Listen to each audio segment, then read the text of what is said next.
फिर आता है हमारे पास एम्पियर्स लॉ, ठीक है। उसे हमें इंटीग्रल फॉर्म में निकालना है। उससे पहले हमें पता होना चाहिए कि इन्हें डिफरेंशियल फॉर्म कैसे लिखते हैं। एम्पियर्स लॉ को डिफरेंशियल फॉर्म लिखते हैं del cross B is equals to mu not J, ठीक है। जे हमारा क्या है, करंट डेंसिटी, ठीक है। अब इसमें plus mu naught epsilon not D E by D T, अगर इलेक्ट्रोमैग्नेटिक थ्योरी पढ़ोगे तो वहां पे होता है एक्स्ट्रा टर्म एक, ठीक है। लेकिन हम यहाँ पे सिर्फ मैग्नेटोस्टैटिक्स पढ़ रहे हैं, इसलिए हम सिर्फ इतनी वैल्यू रखेंगे, इलेक्ट्रिक फील्ड की कोई बात नहीं करेंगे, ठीक है। अगर हम इसका सरफेस इंटीग्रल करें, क्योंकि हमें इंटीग्रल फॉर्म में चाहिए, ये तो था डिफरेंशियल फॉर्म, लेकिन हमें इंटीग्रल फॉर्म में चाहिए एम्पियर्स लॉ। तो इसका मैं सरफेस इंटीग्रल कर रहा हूँ, del cross B dot D A is equals to mu not J dot B A. हमें पता है कि स्टोक्स थ्योरम का, अगर मैं स्टोक्स थ्योरम लगाऊं तो मेरा क्रॉस प्रोडक्ट हमारा डॉट में चेंज हो जाएगा, या फिर ये बोल लो कि हमारा जो ओपन सरफेस इंटीग्रल है वो क्लोज्ड लाइन इंटीग्रल में चेंज हो जाएगा। तो मैं इसको देख सकता हूँ, closed line integral of B dot D L is equal to, इसको चेंज कर दिया क्लोज्ड लाइन इंटीग्रल में ओपन सरफेस को स्टोक्स थ्योरम से। इस चीज को मैं लिख सकता हूँ, इस इंटीग्रल को मैं लिख सकता हूँ current I is equal to J dot D L. तो इसको मैं लिख सकता हूँ म्यू नॉट इनटू आई। अब यहाँ पे आई सिंपल नहीं आएगा, यहाँ पे आएगा आई एन क्लोज, मतलब इस क्लोज्ड लाइन इंटीग्रल में से कितना करंट जा रहा है, क्लोज्ड लाइन इंटीग्रल में से, ठीक है। जैसे ये क्लोज्ड लाइन इंटीग्रल है, इसमें से कितना करंट पास हो रहा है, ये वो वाला करंट होगा, ठीक है।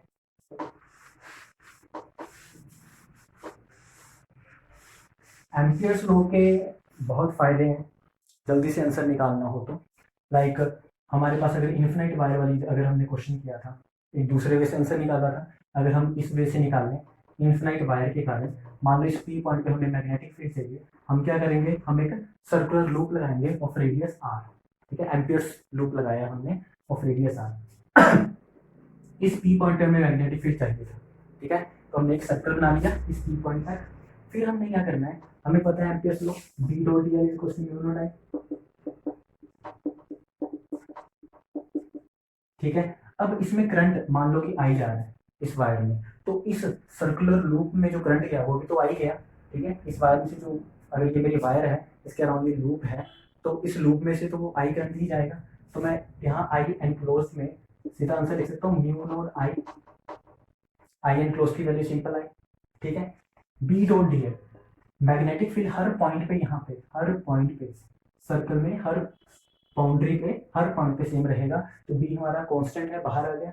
Dot DL, integral of DL करना है, तो इसका मतलब सर्कल का अगर मेरे को इंटीग्रल ऑफ डीएल करना हो तो सरकमफ्रेंस ऑफ द सर्कल, ठीक है। तो सरकमफ्रेंस ऑफ द सर्कल होता है 2 पाई आर, यहाँ से बी आएगा mu not I by 2 pi R. अगर पूरे टोटल सिस्टम की बात की हो तो आप बोल सकते हो करंट ऊपर की ओर है, मैग्नेटिक फील्ड कर्ल करेगी, ठीक है। करंट ऊपर की ओर है तो मैं इसे फाई कैप बोल सकता हूँ, क्योंकि फाई कैप सर्कुलर मोशन बताएगी, ठीक है। तो ये मोशन बताएगी, मैग्नेटिक फील्ड इस डायरेक्शन में है। लेकिन अगर आपको पर्टिकुलरली इस पी पॉइंट पे मैग्नेटिक फील्ड की डायरेक्शन पूछी हो, पर्टिकुलरली इस पी पॉइंट पे, तो वो क्या होगी, करंट ऊपर की ओर, मैग्नेटिक फील्ड ऐसे, तो मतलब मैग्नेटिक फील्ड ऐसे जाके अंदर की ओर, तो मैग्नेटिक फील्ड इस पी पॉइंट पे इनटू द बोर्ड होगी।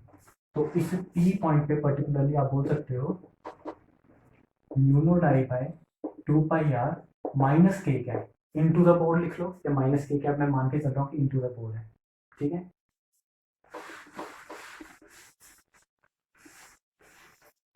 फिर उसके बाद मान लो कि हमें सरफेस में करंट जा रहा है, लाइक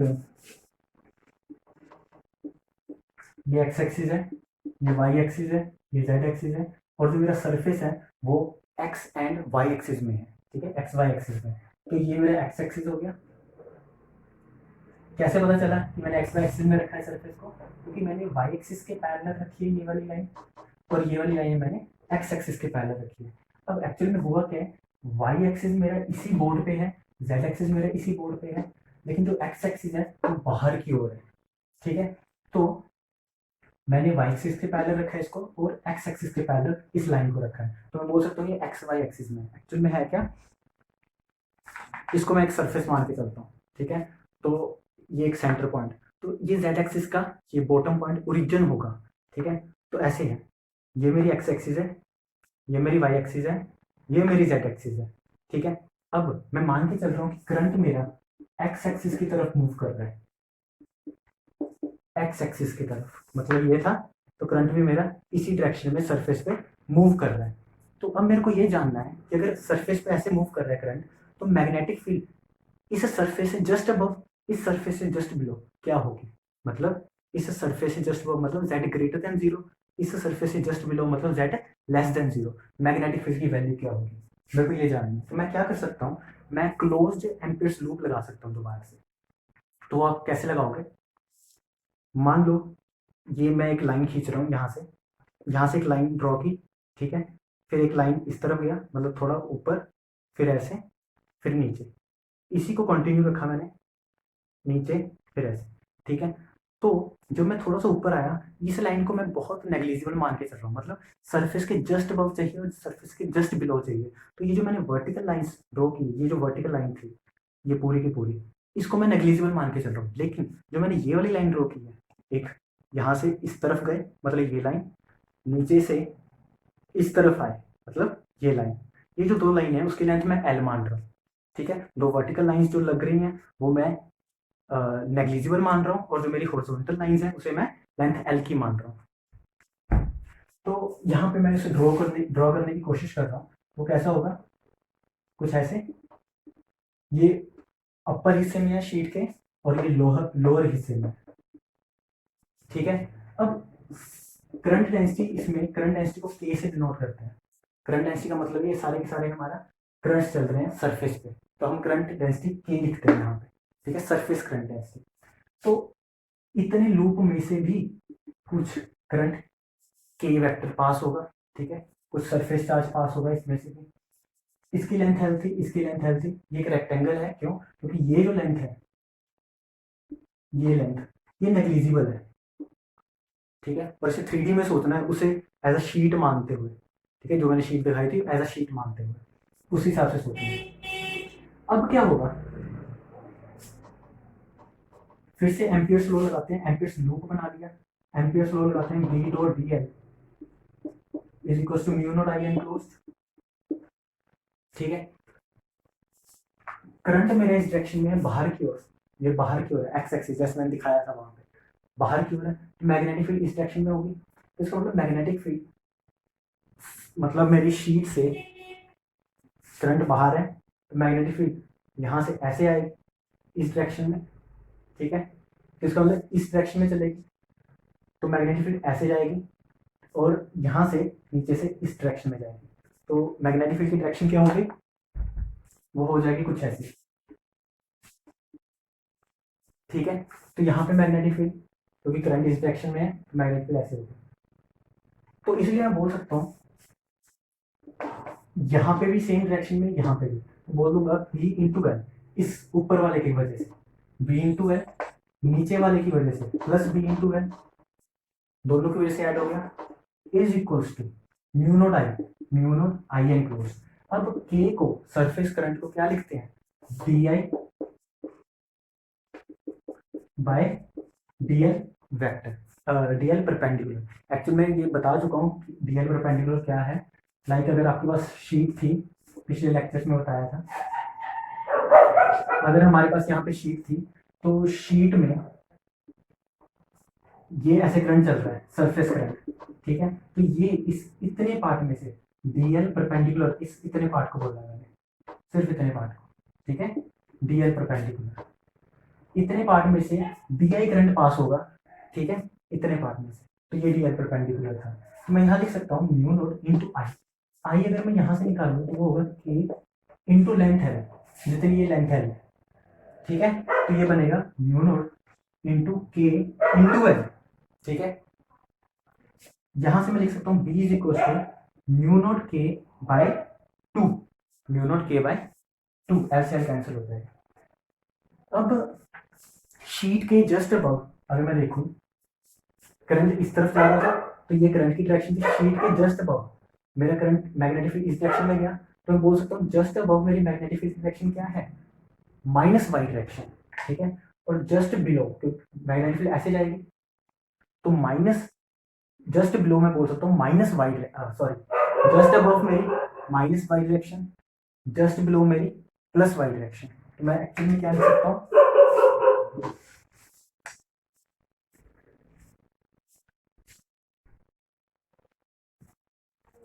अभी शांति है थोड़ी, दोबारा से रिपीट करते हैं। तो अब क्या हुआ, जस्ट अब हमारे पास मैग्नेटिक फील्ड की डायरेक्शन क्या थी, वो थी माइनस वाई डायरेक्शन, और मैग्नेटिक फील्ड ऐसे घूम के नीचे की ओर, तो मतलब जस्ट बिलो हमारी मैग्नेटिक फील्ड की डायरेक्शन क्या थी, प्लस वाई डायरेक्शन। तो मैं लिख सकता हूँ B is equal to mu naught K by two, ठीक है, minus J cap for Z greater than zero, ठीक है, and mu naught K by two plus J cap for Z less than zero. सिर्फ direction की वजह से यहाँ minus और यहाँ प्लस आया। तो सरफेस पे अगर कोई करंट डेंसिटी चल रही है, सरफेस करंट डेंसिटी होगी, तो उसकी वजह से जस्ट अबव और जस्ट बिलो आप ऐसे मैग्नेटिक फील्ड बता सकते हो, ठीक है।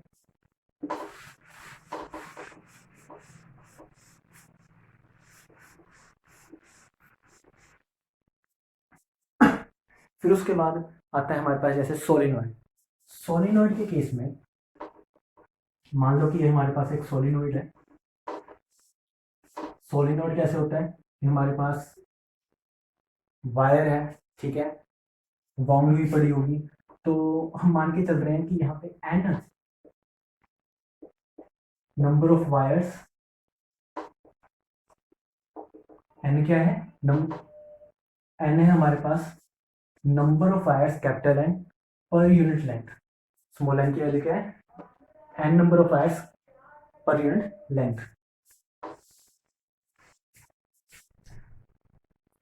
ठीक है। तो इसको हमने मान लिया स्मॉल एन, इसके अंदर पर यूनिट लेंथ में एन नंबर ऑफ वायर्स हैं। हाँ अब ठीक है, तो हमने क्या करना है, आपको पता होना चाहिए कि अगर मैं एक इन्फिनिट सोलिनॉइड की बात करूं, तो इन्फिनिट सोलिनॉइड के केस में हमारी जो मैग्नेटिक फील्ड जस्ट आउटसाइड होती है वो जीरो होगी, ठीक है। इन्फिनिट सोलिनॉइड के केस में अगर ये इन्फिनिट है तो जो मैग्नेटिक फील्ड होती है आउटसाइड द सोलिनॉइड वो जीरो होगी, ठीक है। अब मैंने क्या किया, मैंने एक यहाँ पे मान लिया कि करंट मेरा कुछ ऐसे चल रहा है इस डायरेक्शन में, तो इस चीज को मैं कैसे बता सकता हूँ, ये हमारे पास होगा कुछ ऐसा,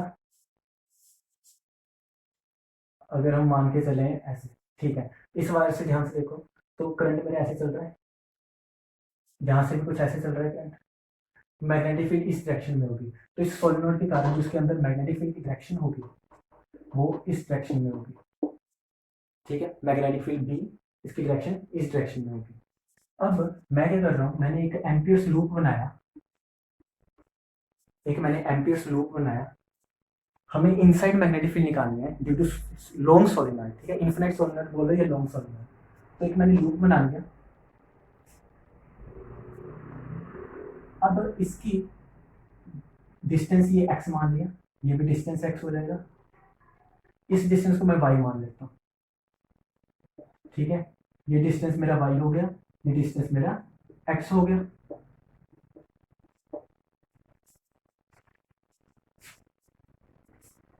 मैग्नेटिक फील्ड इस डायरेक्शन में चल रही है, मैं एम्पियर्स लूप भी इस डायरेक्शन से शुरू करता हूँ,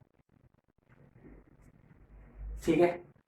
अब मैं लिख सकता हूँ बी डॉट डी एल, अगर मैं इस पार्ट को ए बोलूँ, इस पार्ट को बी बोलूँ, इसको सी बोलूँ, इसको डी बोलूँ, मैं लिख सकता हूँ closed line integral of A B C D is equals to open integral of B dot D L A B plus B dot D L B C plus C D plus B dot D L D A, ठीक है। Complete कर देगा इसको, लेकिन अब ये जो चीज थी ए बी सी डी किसके बराबर है, mu naught into I enclose, तो ये mu naught into I enclose के बराबर है। अब हमें देखना है कि इस एम्पियर लूप में से कितना करंट एनक्लोज है, सिर्फ इस एम्पियर लूप में। तो कैसे चेक करोगे, हमें पता है एन नंबर ऑफ टर्न्स हैं, ठीक है, capital N number of turns हैं, तो मैं लिख सकता हूँ I enclose is equals to small N is मतलब क्या है इसका, number of turns per unit length, ठीक है, टोटल इसलिए पहले लेंथ इंटू एक्स। अगर मैं स्मॉल एक्स से मल्टीप्लाई कर दूँ तो सिर्फ इतने पोर्शन में बचेगा हमारे पास, सिर्फ इतना पोर्शन बचेगा, ठीक है। N by total into X अगर मैं कर दूंगा सिर्फ इतना हिस्सा बचेगा। इसके अंदर टोटल करंट कितना है, क्योंकि यहाँ से करंट तो आ ही जा रहा है, तो इसका मतलब इसमें भी करंट आ ही जा रहा है, लेकिन करंट आएगी कितनी वायर्स जाएंगी ये वो बताएगा, नंबर ऑफ टर्न्स बताएगा। मतलब इस एक्स डिस्टेंस के अंदर कितने नंबर ऑफ टर्न्स हैं, वही तो करंट है, वही तो डिफरेंट डिफरेंट वायर्स हैं। डिफरेंट वायर्स मतलब है तो एक ही, लेकिन ये बार बार स्क्रोल मतलब रोल कर रही है। तो एक वायर इसके अंदर आ गई, फिर दूसरी वायर इसके अंदर आ गई, तीसरी वायर इसके अंदर आ गई, तो वो एक्स डिस्टेंस के अंदर आ जाएगी टोटल, ठीक है। तो इसलिए N by L into X, इसने ये बता दिया इसके अंदर कितने करंट हैं, कितने करंट के वायर्स हैं। तो यहाँ पे वायर एक ही है लेकिन सर्कल लग रहे हैं डिफरेंट डिफरेंट, तो एक दो तीन ऐसे, तो इतना उसके अंदर है। तो ये मेरा यहाँ पे सब्स्टिट्यूट कर दूंगा, तो ये बनेगा एन, स्मॉल एन बनता है into I into X into I. ये किसकी वैल्यू है, closed line integral A B C D B dot D L, ठीक है। तो पहले तो ये याद रखना है कि ये बनेगा। अब धीरे धीरे नेग्लेक्ट करते हैं। मैंने बोला बाहर मैग्नेटिक फील्ड जीरो, मतलब सी डी पे मैग्नेटिक फील्ड जीरो। फिर उसके बाद मैग्नेटिक फील्ड अंदर किस डायरेक्शन में है, अंदर है इस डायरेक्शन में, लेंथ एलिमेंट है इस डायरेक्शन में, ठीक है। मैग्नेटिक फील्ड अंदर है इस डायरेक्शन में, मैग्नेटिक फील्ड लेंथ एलिमेंट है इस डायरेक्शन में, दोनों परपेंडिकुलर टू ईच अदर, तो मतलब B dot D L is zero. तो बी ए के लिए भी जीरो, सिमिलरली बी सी के लिए भी जीरो, क्योंकि ये लेंथ एलिमेंट परपेंडिकुलर है मैग्नेटिक फील्ड से। बचेगा क्या, ए बी एलिमेंट। तो मैं लिख सकता हूँ यहाँ पे सीधा सीधा close integral A B C D B dot D L is equals to A B B dot D L. अब यहाँ पे मैग्नेटिक फील्ड रहेगी तो कांस्टेंट बाहर आ गया। लेंथ कितनी है, एक्स, लेंथ हमारी लूप की कितनी है, ए बी लूप की एक्स, तो मैं लिख सकता हूँ बी इंटू एक्स। ये इसके बराबर था, और ये किसके बराबर है, एन एक्स आई, एन एक्स आई। तो यहाँ से एक्स कैंसिल, तो ये क्या बनेगा हमारे पास, b is equals to mu naught, कहाँ गया, एक्चुअल में ये आई एन क्लोज निकाला था, ठीक है। तो हमारे पास यहाँ से बनना था mu note I enclose, तो mu note I enclose निकाला है हमने, एन एक्स आई। तो ये किसके बराबर है, म्यू नोट एन एक्स आई के, ठीक है। ये सिर्फ आई एन क्लोज निकाला था, यहाँ पे पुट करना था दोबारा से यहाँ पे, तो ये वैल्यू होगी इसके बराबर। फिर उसके बाद ये किसके बराबर है, इसके बराबर, इसकी वैल्यू बी इंटू एक्स आ रही है, और इसकी वैल्यू क्या थी, म्यू नोट एन एक्स आई, एक्स एक्स कैंसिल, ये बनेगा म्यू नोट एन आई। तो ये मैग्नेटिक फील्ड होगी ड्यू टू लॉन्ग सोलेनॉइड, ठीक है, म्यू नोट एन आई। फिर उसके बाद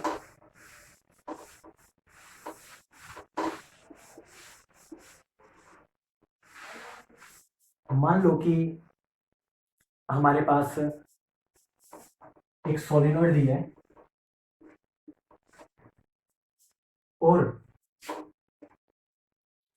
यहाँ कोई पॉइंट पी है, तो सोलेनॉइड के कारण, इस सोलेनॉइड के कारण इस पॉइंट पी पे मैग्नेटिक फील्ड, आपको याद रखना है सीधा इसका फॉर्मूला, हम ड्राइव नहीं करेंगे। तो इस पॉइंट पी पे ये सोलेनॉइड है, तो ये एंगल जो है ये थीटा वन बना रहा है इस एंड के साथ, इस एंड के साथ ये जो एंगल है ये थीटा टू बना रहा है। अगर कभी ऐसा हो कि जो मैग्नेटिक फील्ड आप पी पॉइंट पे बताओगे तो कितनी होगी, mu naught N I by two cos of theta two minus cos of theta one. ये आपको याद रखना है, और पता करना हो कि हमने ठीक लिखा है कि नहीं, वो कैसे पता चलेगा। अगर मैं थीटा टू को, अगर मैं इस, ये फाइनाइट था, अगर मैं इसे इनफाइनाइट कर दूं सोलेनॉइड को, इनफाइनाइट का मतलब है ये सोलेनॉइड यहाँ से यहाँ तक, यहाँ से यहाँ तक चलता जाए, ठीक है। तो जब ये हिस्सा बढ़ता जाएगा मान लो कि हिस्सा ये वाला सर्कल वाला पार्ट यहाँ आ गया, तो आपका जो एंगल थीटा टू होगा वो ऐसा हो जाएगा। ये और दूर कर दूंगा तो ये और स्मॉल हो जाएगा। ठीक है, तो थीटा टू जीरो की ओर अप्रोच कर रहा है, मतलब हॉरिजॉन्टल लाइन की ओर अप्रोच कर रहा है। ठीक है, तो इसका मतलब जब ये इस तरफ जाता जाएगा, बढ़ता जाएगा, लॉन्ग होता जाएगा, थीटा टू जीरो की ओर अप्रोच करेगा। सिमिलरली जब ये वाली चीज इस तरफ बढ़ती जाएगी, ठीक है, एक टाइम पे इधर आएगा, यहाँ से स्टार्ट करना है हमने, यहाँ से एक टाइम पे इधर आएगा, फिर एक टाइम पे इधर आएगा। लेकिन अगर मैं इन्फिनाइट कर दूंगा तो ये एंगल बढ़ता बढ़ता बढ़ता बढ़ता 180 डिग्री हो जाएगा। ठीक है, तो ये एंगल बढ़ता ही जाएगा और इन्फिनिटी के लिए 180 डिग्री हो जाएगा, क्योंकि इसे और बड़ा करूंगा तो ये एंगल इतना हो जाएगा, तो ये एंगल होगा हमारा। ठीक है, तो ये बढ़ता ही जाएगा और 180 हो जाएगा। तो इन्फिनाइट सोलेनॉइड के लिए ये जो चीज है ये जीरो का अप्रोच करेगी, जो थीटा टू एंगल है, और जो थीटा वन एंगल है ये 180 डिग्री का अप्रोच करेगा। पुट करेंगे अगर वैल्यू तो बनेगा 2 cos 0 is 1, cos 180 degree is -1, minus minus plus हो जाएगा, तो बनेगा mu not an I by two into two, तो बनेगा म्यू नॉट एन आई। ठीक है, तो आपको ये वाला एक फॉर्मूला भी याद रखना है।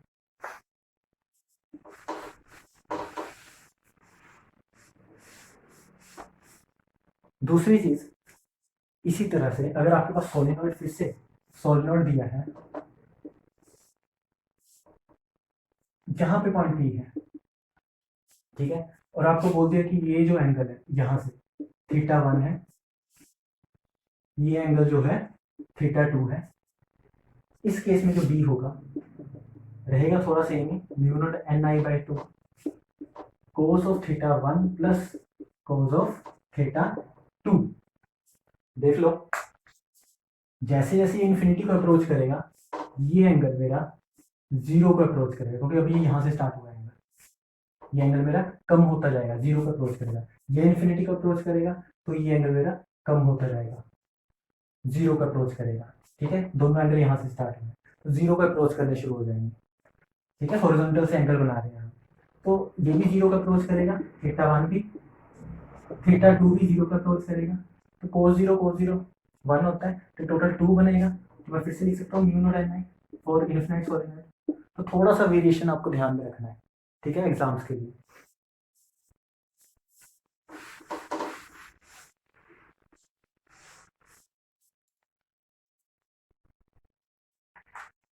बाकी हम क्वेश्चंस करेंगे, पहले इतना कर लो।